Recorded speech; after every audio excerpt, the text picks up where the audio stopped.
అనే పక్షి అయితే ఎదురొచ్చింది మామ. ఎదురొచ్చినప్పుడు రావణుడు దాని 2 రెక్కలు నరికేయడం వల్ల సీతాదేవి గారు ఏంటంటే ఈ పక్షి ఎలాగైనా బతికుండాలి, శ్రీరాములు వారు వచ్చినప్పుడు నా జాడ చెప్పడానికి అని చెప్పి అక్కడ పాదం మోపారనమాట. దాంట్లో నీళ్ళు ఉంటాయి కదా, నీళ్ళు తాగుదామని చెప్పి అలా చేశారనమాట. ఈ స్టోరీ అంతా మీకు గూగుల్లో చూస్తే మీకు అర్థమైంది మామ. సో నేనేంటంటే ఇక్కడ మొత్తం విజువల్స్ అనేవి మీకు చూపించాలని చెప్పి నేను చూస్తున్నాను అనమాట. చూస్తున్నారు కదా మామ, మొత్తం అంతా రాతి కట్టడాలే మామ. ఎక్కడ చూసినా సరే మొత్తం రాయితోనే ఉందన్నమాట. మొత్తం ఇంటర్లాకింగ్ టెక్నాలజీ అనమాట. ఎటువంటి సిమెంట్ కానీ ఎటువంటి ఏం ఉపయోగించలేదు. ఆ కాలంలో సిమెంట్ లేవనుకున్నది వేరే విషయం.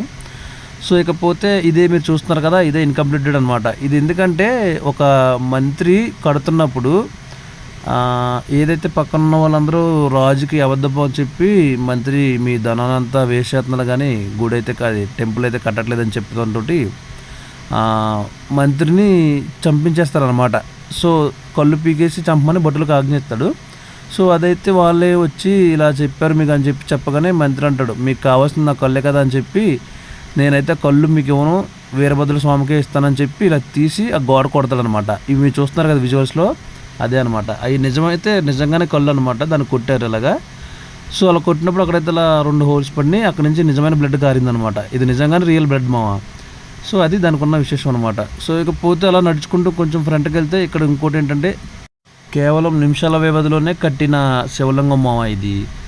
సో ఇది ఎలాగంటే వీరన్న విరుపన్న అనే ఇద్దరు మన తెలుగు వాళ్ళు అనమాట. వాళ్ళు ఇంజనీర్లు అనమాట, శిల్పులు.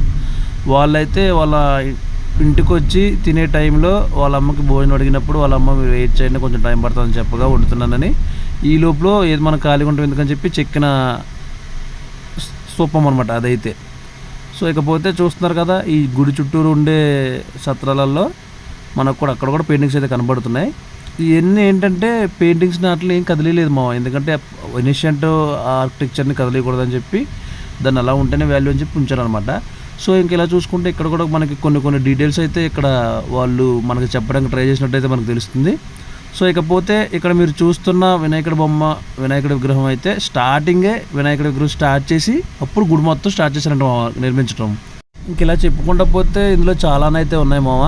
కానీ నిజంగా మనం చెప్పేదానికన్నా ఇక్కడికి వచ్చి చూస్తే మనకైతే చాలా బాగుంది. ఇదైతే అనంతపూర్ నుంచి హిందూపూర్ వచ్చి హిందూపూర్ దగ్గరలోనే లేపాక్షి అంటే ఉంటుందన్నమాట. సో ఇక గుడి బయటకు వచ్చిన తర్వాత కూడా మనకి ఇక్కడ కొలను అయితే ఒకటి ఉందన్నమాట గుడి ఎంట్రన్స్లో. నిజంగా ఈ గుడి చూస్తే మనకు ఆ ఇనిషియంట్లో ఎంత టెక్నాలజీ అయితే ఉందో అప్పుడు ఇంజనీరింగ్ ఎంత బాగుందో తెలుస్తుంది మావ. సో ఈ వీడియోకి అయితే ఇంతే మావ. నెక్స్ట్ వీడియోలో నేను మహానందితో మళ్ళీ కలుస్తాను. అంతవరకు ఉంటాను. బాయ్. Okay bye.